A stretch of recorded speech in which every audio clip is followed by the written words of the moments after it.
That's great. All right. What do you? How do you view the kids that are doing crazy shit these days? Like the Charlies, the Tony, like all the not Tony. That's a horrible example. But all the other like big influencers. How do you view what they're doing in terms of dancing? Yeah, I don't know, because you're really that different of an influencer. I really respect it. Like Charli, Damelio, Addison, like the dancers, the personalities.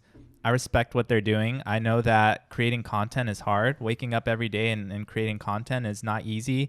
And a lot of people give them, they give them shit because they're like, oh, you're just dancing. You're just doing this. You're just showing your face. But like you look at their page and they don't post anything because posting consistently is hard. So those people at the top, they have great work ethic. And I just respect them for that. I think it's cool. It's definitely a difference, like being a creator. Like when I was like I'm big on YouTube, not me personally, but I loved YouTube growing up, and I always watched every single every big YouTuber, and I'd always be upset if they like didn't upload. But now like that I'm a creator and I like know how hard it is to even come up with like the simplest content, like I respect it.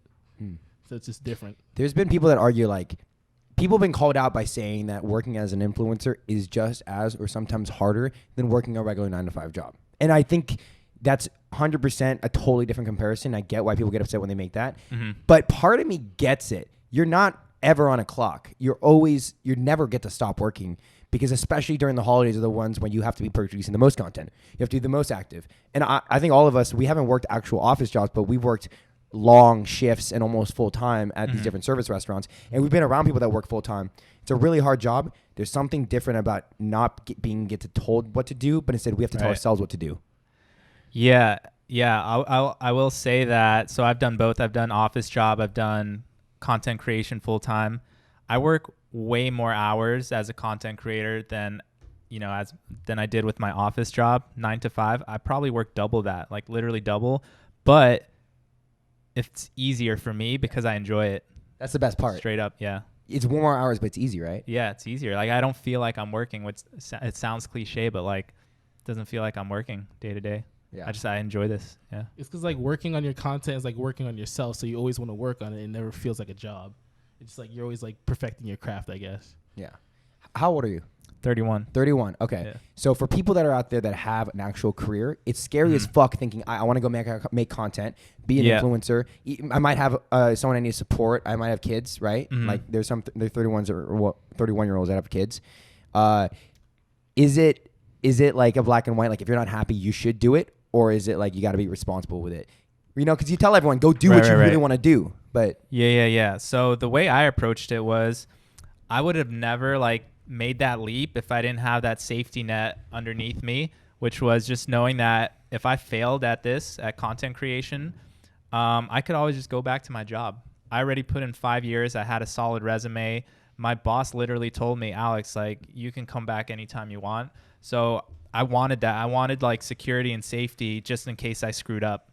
That was the approach that I took because it is hard. It is scary to like do something like this and not know if you're going to make it work. So making sure I had that safety net was really helpful for me. Yeah. Okay, so you did have that.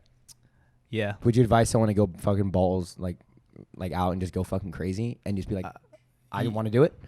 I would say, I don't know, man. It depends on your situation. Like for me, one of my goals is to support my mom specifically because I just want to take care of her financially.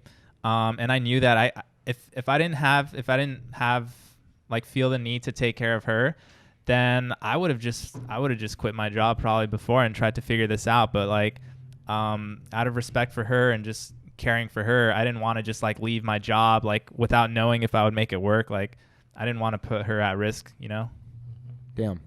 Shit. Yeah, that's that. So wow. So yeah. So for us, that's so weird to think about because like we're still at like a point like where we're like if we need money, we're asking our parents still. So like think about the other way around. Yeah. So it's completely different for us, but it's because it's like normally when you hear about influencers like starting up or whatever, it's in the age of I don't know. It kind of starts off at like 15? 14, 15, That's crazy. 14 That's to crazy. to that. There's 10-year-olds now doing it. Yeah. All ages, right? It's fucking. We didn't even have fucking phones till we were like 13. I wonder No. what they do. Like, what does a 10-year-old with the following even do? Like, do they monetize? I don't know. One of the it? biggest Arranged YouTube by followings mom. is the what is it?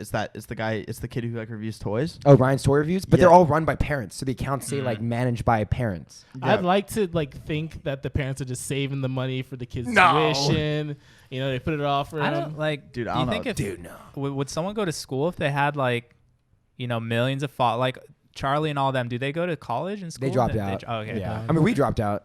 Yeah. Yeah. I mean, That makes sense. the difference is though is like dropping out of college is one thing because it's an education that is building off of your previous education of what should be a good Base. safety net of like how you can function okay. You in the can world. read a book. Right, That's huge. Right, but like there's kids that go to college that literally I'm convinced are illiterate. Okay, that's true. It's fucked.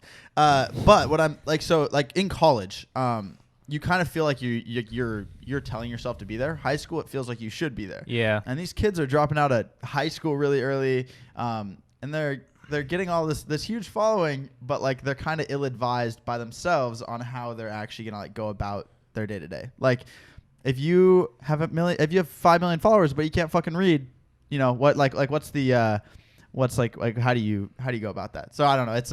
It's interesting to hear from someone else who's had an actual job, opposed to something that like us, we've only just had minimum wage jobs.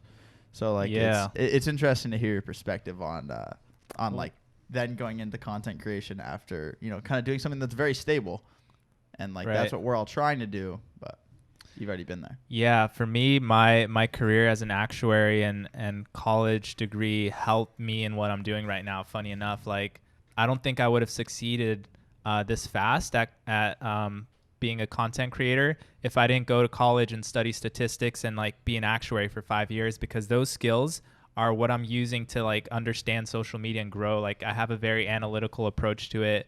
I'm always looking at numbers. I'm like trying to figure out the algorithms. It's like a lot of the shit that I've actually learned in college and at my job, I'm applying that to grow my social media pages. And also the discipline I learned from going to school, being an actuary, is the stuff that I use to like wake up early, grind out my content.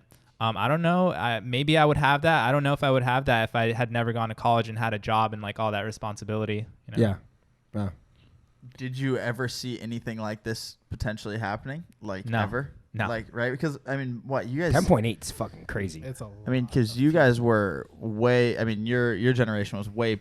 You guys didn't even have phone? Like, when did you have your first phone? Dude, I don't even. I don't remember. It was probably like high school. No, middle school, high school.